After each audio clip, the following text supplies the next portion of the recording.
اس کو خبر پہنچی تھی کہ نبی اکرم صلی اللہ علیہ وسلم شہید ہو گئے. یہ خنسا روتی ہوئی نکلی ہے. اس کو راستے میں لوگوں نے بتایا ہے. آج بھی اللہ تعالی ہم سب کو مدینہ منورہ کی بار بار زیارتیں نصیب فرمائے. مسجد نبوی سے احد کا میدان لمبے فاصلے پر ہے, کوئی قریب نہیں ہے میرے بھائیو, کافی ٹائم لگتا ہے چلنے پر. یہ خنسا نکلی ہے رضی اللہ عنہا, روتی بھی نکلی ہے کہ واہ محمدہ, نبی اکرم صلی اللہ علیہ وسلم کو کیا ہو گیا ہے. جب یہ روتے روتے نکلی ہے تو راستے کے اندر ایک صاحب نے آ کر خبر دی, اے خنسا تیرا فلاں بیٹا شہید ہو گیا ہے.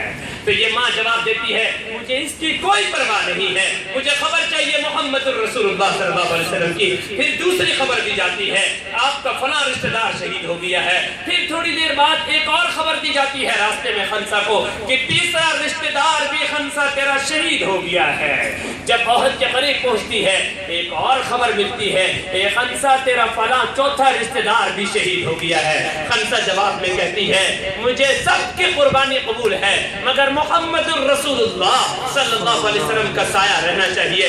جب یہ دوڑتی ہوئی احد کے میدان میں داخل ہوئی ہے, تیروں کی بارش ہو رہی ہے, نیزوں کی بارش ہو رہی ہے, خون کا دریا عبور کر رہی ہے خنسا, اور بار بار پوچھ رہی ہے این المحمد, آئین محمد, محمد الرسول اللہ صلی اللہ علیہ وسلم کہاں ہے. صحابہ کرام روکتے ہیں اس خاتون کو, لیکن یہ خاتون رکنے والی نہیں ہے, روتی ہے. حضرت عمر کو جب یہ پتہ چلا ہے کہ یہ خاتون رکنے والی نہیں ہے, حضرت عمر صحابہ کرام کو کہتے ہیں, حکم دیتے ہیں اسے لے جاؤ, اسے آرام نہیں آئے گا, اسے سکون نہیں آئے گا جب تک کہ یہ محمد الرسول اللہ صلی اللہ علیہ وسلم کے چہرہ انور کی زیارت نہ کر لے. چنانچہ یہ خاتون جاتی ہے اور جب دیکھتی ہے کہ نبی اکرم صلی اللہ علیہ وسلم زندہ سلامت حالت کے اندر موجود ہے, پھر ایک شعر پڑھتی ہے. اس شعر پہ دنیا حیران ہے. وہ شعر پڑھتی ہے, بڑی زبردست شاعرہ تھی حضرت خنسا.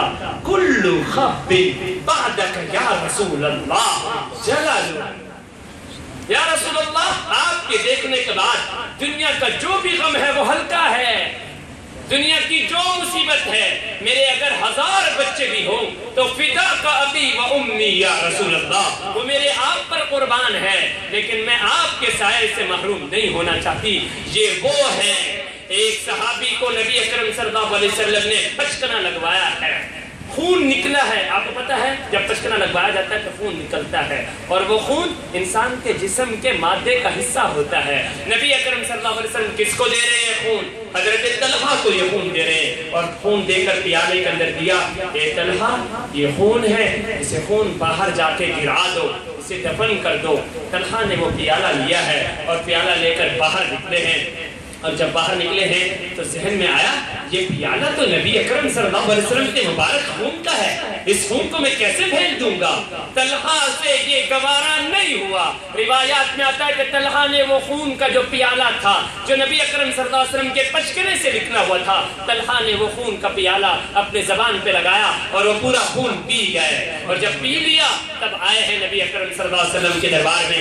وہی آ چکی تھی کہ طلحہ آپ کیا خون پی چکا ہے. وہ آپ کے خون کو زمین پہ گرانا برداشت نہیں کر رہا تھا, وہ یہ نہیں چاہ رہا تھا کہ آپ کا خون زمین پہ دفن ہو جائے. چنانچہ آئے ہیں نبی اکرم صلی اللہ علیہ وسلم فرمایا مالک یا طلحہ, اے طلحہ تو نے اس خون کے ساتھ کیا کیا ہے؟ تو طلحہ نے جواب دیا نہیں یا رسول اللہ میں نے کچھ نہیں کیا ہے. نبی اکرم صلی اللہ علیہ وسلم فرمایا لا اخبرنی, مجھے خبر دے تو نے اس خون کے ساتھ کیا کیا ہے. تو طلحہ نے جواب دیا یا رسول اللہ مجھ سے یہ گوارا نہیں ہو رہا تھا کہ آپ کے خون کو میں زمین پہ پھینک دیتا, اس خون کو میں نے اپنے جسم پہ اس لیے ڈالا ہے کہ کل قیامت والے دن جب میرا حساب ہو رہا ہوگا اللہ تعالیٰ سے یہ درخواست پیش کروں گا, یا اللہ اس جسم کو جہنم میں نہ ڈالنا, کیونکہ اس جسم کے غذا میں محمد الرسول اللہ کا خون شامل ہے صلی اللہ علیہ وسلم. میرے بھائیوں اس نوجوان سے واقف ہو جائیے. مفتی صاحب جانتے ہیں طلحہ نام کے کئی صحابہ کرام ہیں, طلحہ نام پر کوئی ایک صحابی نہیں ہے, طلحہ نام کے کئی صحابہ کرام ہیں. اس نوجوان سے تاریخ واقف ہے جس نوجوان کو نبی اکرم صلی اللہ علیہ وسلم سے بڑی محبت تھی. بیمار ہوا ہے یہ نوجوان, مدینہ سے دور رہنے والا تھا. آخری وقت میں جب پہنچا ہے بیماری کے آخری عالم کے اندر, اس نوجوان نے وصیت کی ہے. کیا وصیت کی ہے؟ توجہ کریں. اس نوجوان نے وصیت یہ کی ہے کہ جب میرا انتقال ہو جائے میری موت کی خبر نبی اکرم صلی اللہ علیہ وسلم کو نہ دینا. حیران ہے دنیا.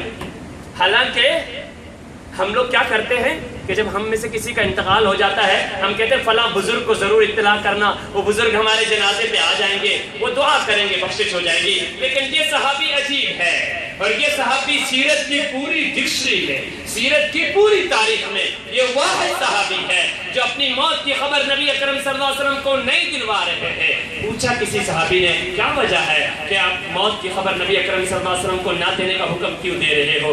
تو اس صحابی نے ایک تاریخ ساز جواب دیا ہے، اس نے کہا میں مدینہ سے دور رہتا ہوں، میری موت کی خبر نبی اکرم صلی اللہ علیہ وسلم کو پہنچے گی، نبی چل کر آئیں گے میرے گھر پہ، میں نہیں چاہتا کہ نبوت کے قدموں کو میری وجہ سے تکلیف پہنچے، یہ میری ذات گوارا نہیں کرتی ہے کہ نبوت کے قدموں کو میری وجہ سے تکلیف پہنچے۔ انتقال ہو گیا، تدفین ہو گئی، 3 سے 4 دن ایسے گزرے ہیں کہ نبی اکرم صلی اللہ علیہ وسلم پوچھتے ہیں مالی لا ارى طلحہ، مجھے کیا ہو گیا ہے، مجھے طلحہ نظر نہیں آ رہا ہے۔ تو نبی اکرم صلی اللہ علیہ وسلم کو جواب دیا گیا یا رسول اللہ صلی اللہ علیہ وسلم، اس نے وصیت کی تھی کہ میری موت کی خبر نبی اکرم صلی اللہ علیہ وسلم کو نہ دینا۔ چنانچہ نبی اکرم صلی اللہ علیہ وسلم کو جب یہ بات پتہ چلی، روایات میں آتا ہے کہ آنکھوں سے آنسو نکلے ہیں نبی اکرم صلی اللہ علیہ وسلم کے۔ پھر نبی اکرم صلی اللہ علیہ وسلم نے ایک دعا مانگی ہے، سیرت کی پوری تاریخ میں ایسی دعا نہیں مانگی ہے کسی کے لیے جو دعا نبی اکرم صلی اللہ علیہ وسلم نے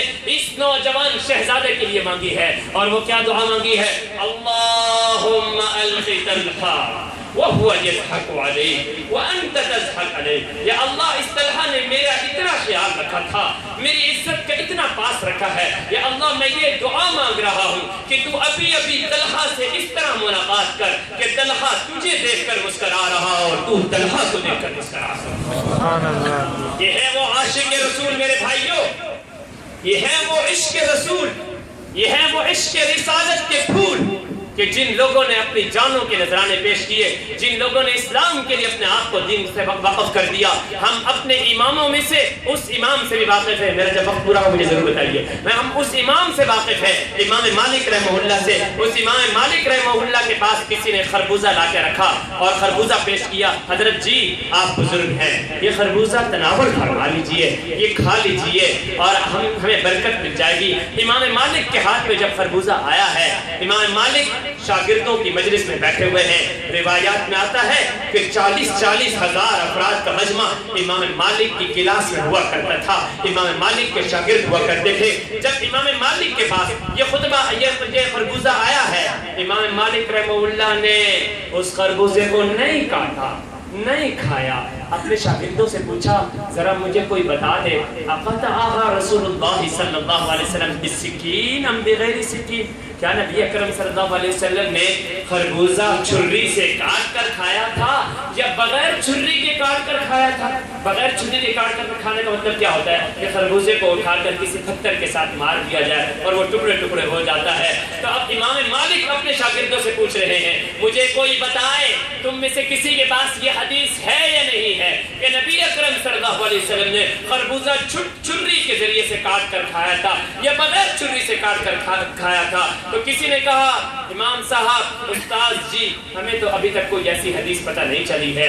امام مالک رحمہ اللہ بار بار سوچ رہے ہیں، پوچھ رہے ہیں، جب کوئی حدیث نہیں ملی تو امام مالک نے وہ خربوزہ واپس دے دیا اس آدمی کو جس نے خربوزہ دیا تھا۔ پھر امام مالک رحمہ اللہ نے فرمایا کہ جب سے امام مالک نے ہوش سنبھالا ہے، جب سے وہ مدینہ کے اندر رہا ہے، اس نے اس وقت سے لے کر آج تک کوئی کام نبی کی سنت کے بغیر نہیں کیا ہے۔ اس بارے میں مجھے کچھ پتہ نہیں ہے کہ نبی اکرم صلی اللہ علیہ وسلم نے چھری کے ذریعے سے کاٹ کھایا تھا یا بغیر چھری کے کاٹ کر کھایا تھا۔ جب مجھے کچھ پتہ نہیں ہے تو امام مالک یہ خربوزہ ہی نہیں کھایا، امام مالک یہ خربوزہ نہیں کھایا۔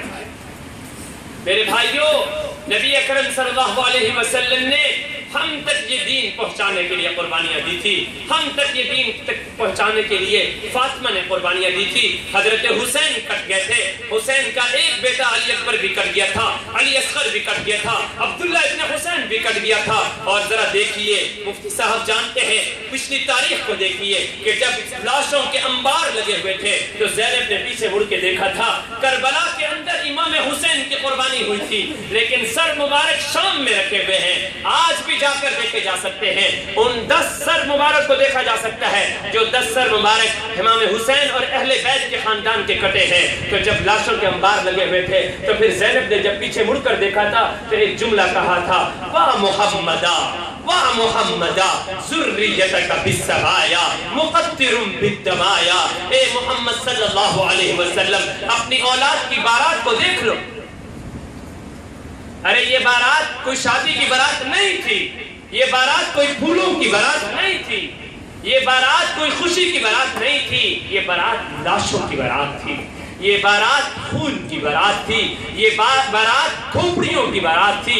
ان لوگوں نے یہ قربانیاں دی تھی میرے بھائیوں اس لیے کہ ہم تک اسلام پہنچ جائے۔ اس قربانیوں کے نتیجے میں ایک جملہ اکثر و بیشتر کہا کرتا ہوں، میں نے قول المسجد کے بعد جمعے کے موقع پر یہ بات کہی تھی، آج میں آج کے سامنے بھی ذکر کرتا ہوں، آپ کے سامنے بھی، واللہ باللہ تاللہ ثم واللہ ثم باللہ ثم تاللہ، 1000 قسمیں کھا لیجئے، آج اگر میں مسلمان ہوں، آج آپ مسلمان ہیں، ہم میں سے میجورٹی اور اکثریت بر صغیر پاک و ہند کے لوگ ہیں، ہمارے اسلام پر آنے میں، ہمارے مسلمان ہونے میں نبی اکرم صلی اللہ علیہ وسلم کی اس دعا کا اثر ہے۔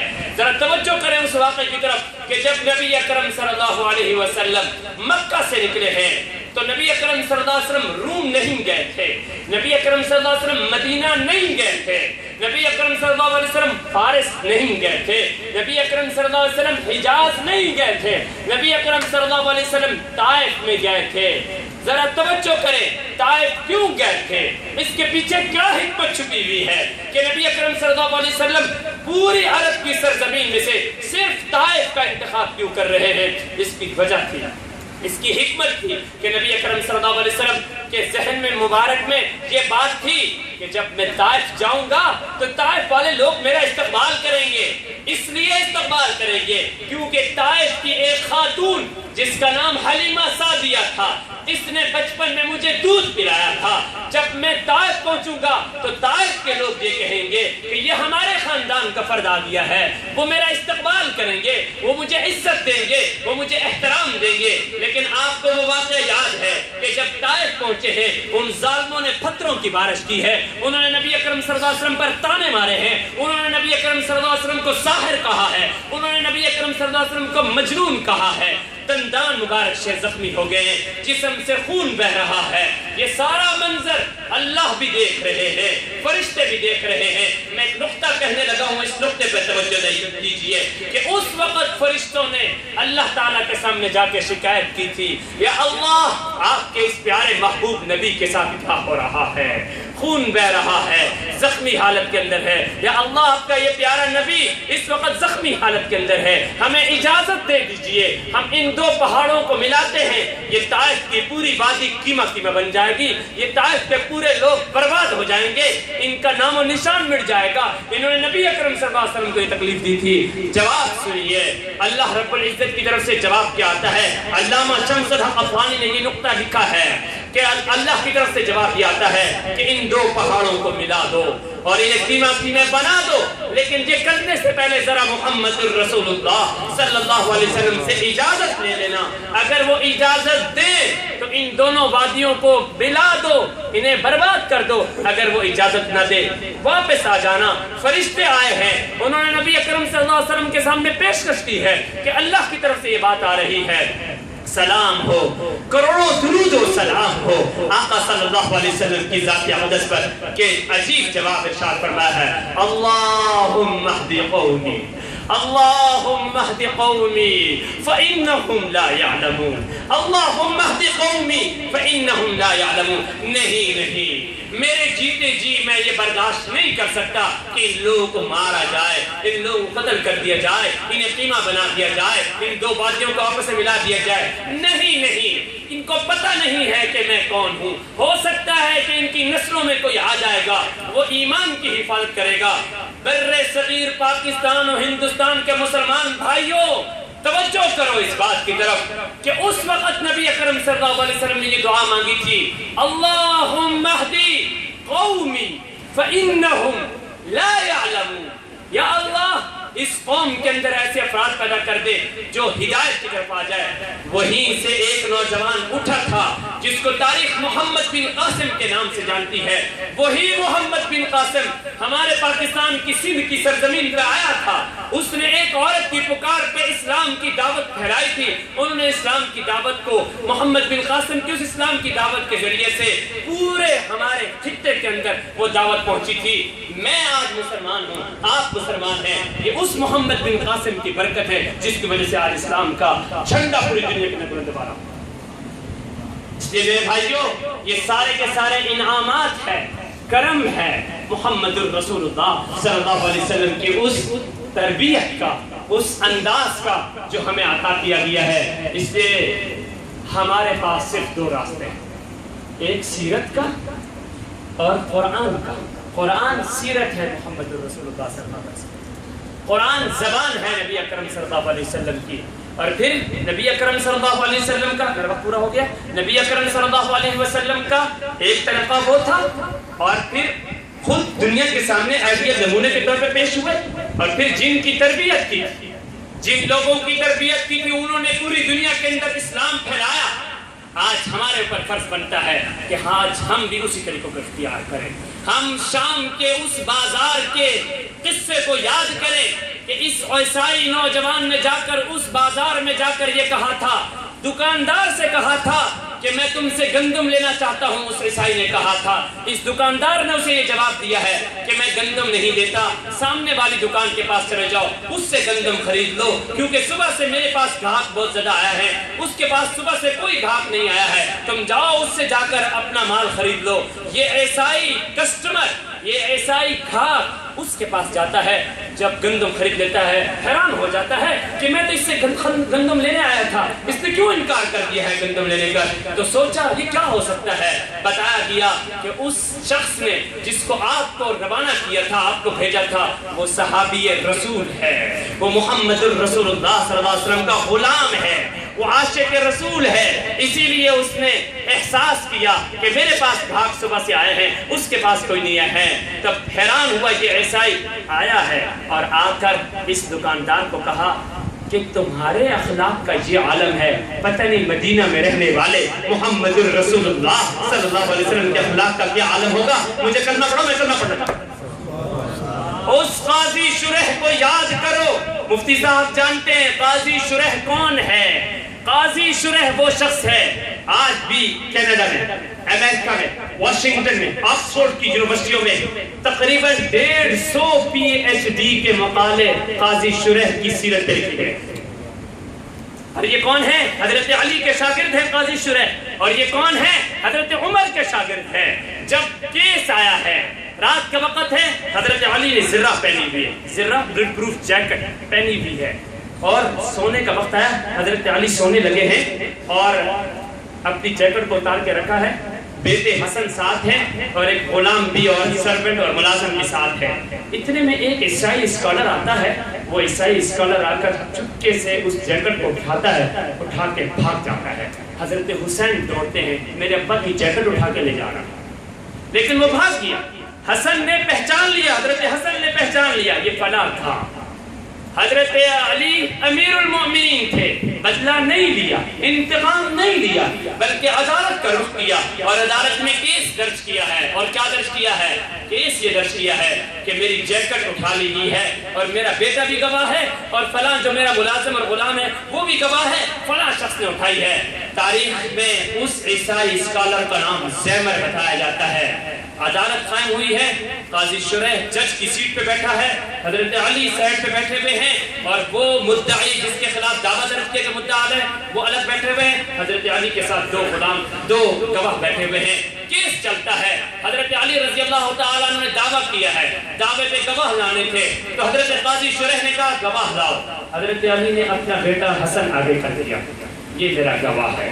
اب اس بیٹے نے گواہی پیش کی، میرے ابا کی جیکٹ اس عیسائی اسکالر نے اٹھائی ہے۔ وہ گواہی دینے کے بعد چلا گیا۔ پھر دوسرا اس کا ملازم آیا، اور ملازم نے آ کر کہا کہ باقی ہمارے حضرت علی رضی اللہ عنہ کی جیکٹ انہوں نے اٹھائی۔ قاضی شرح نے جواب دیا، یہ ایک گواہ حضرت علی کا بیٹا ہے، اور باپ کے حق میں بیٹے کی گواہی معتبر نہیں. دوسرا گواہ ملازم ہے، ملازم کی مالک کے بارے میں گواہی معتبر نہیں ہے. حضرت علی آپ کے گواہ مکمل نہیں ہے، لہذا یہ جیکٹ کسی عیسائی کی ہے، یہ اس عیسائی کو دے دی جاتی ہے. قصہ ختم ہو گیا.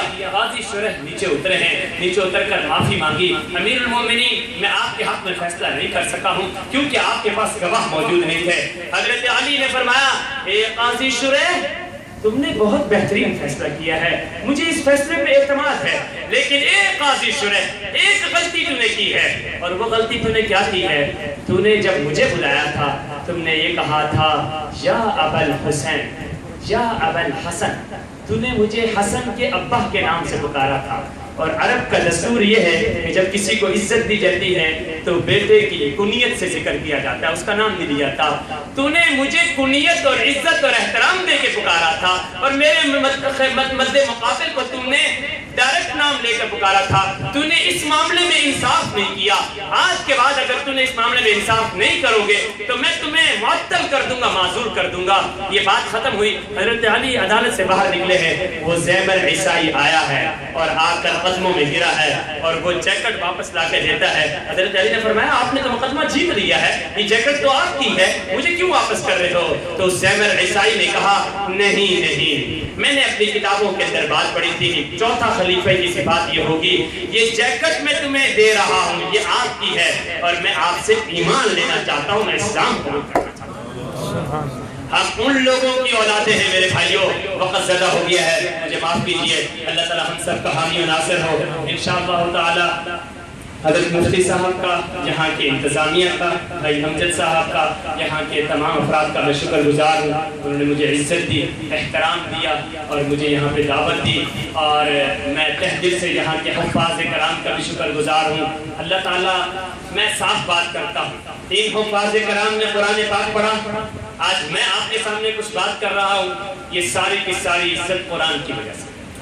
حضرت عمر فرمایا کرتے تھے کہ ہم وہ لوگ ہیں کہ ہم کو بکریاں بھی صحیح چرانے نہیں آتی، اسلام اور قرآن کی برکت سے اللہ تعالیٰ نے ہمیں لیڈر بنا دیا ہے. تو یہ قرآن کی وجہ سے ہے. قرآن سے تعلق جوڑے رکھیں. اللہ تعالیٰ ہم سب کا حامی و ناصر ہو. وآخر دعوانا ان الحمدللہ رب العالمین.